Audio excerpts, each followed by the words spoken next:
So I actually don't like the phrase Amazon flywheel. I think it's a little bit of a dated term because I don't think if anybody asked you what a flywheel was that you would know for most people. I describe it a little bit more of like a snowball rolling down a hill where you can just continue to pick up momentum as you go. The Amazon flywheel as a concept is basically that as you make a sales on Amazon, you're more likely to get more sales. So I mentioned, I think previously, that bidding for things like a general search term and making a sale on that general search term will move you up in sales rank on that search term, whether or not it was a paid placement or an organic placement. So let's say that you want to be the top in your category.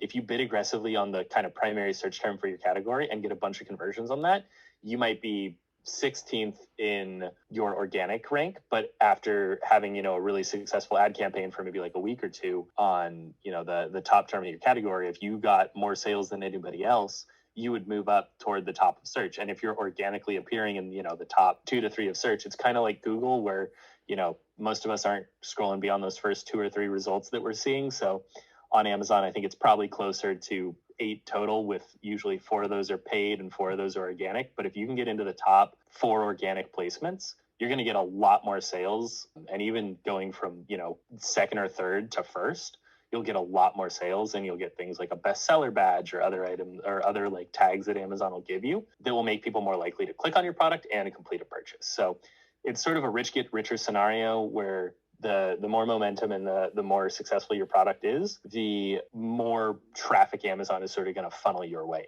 Yeah, and to your analogy, Colin, that snowball is going down a hill that seems to never end for those products that succeed very well. And so they continue to, like, even getting the bestseller badge, right? It's been studies I've done in other roles have shown, 15 to 35% increase in sales immediately from getting that badging. So the winner tends to not take all, but certainly has a bigger piece of the pie. And I think one important thing to note there that I didn't mention was the way that Amazon ranks you is based on your unit sales, not your dollar sales. So it is a lot easier for you to make that work if you're the cheaper product in the category. So let's say that, you're a $15 product and somebody else is a $20 product, and you each sell $2,000 worth of product. You're going to have sold more units than they did. And by that factor, you will be ranked higher than they are.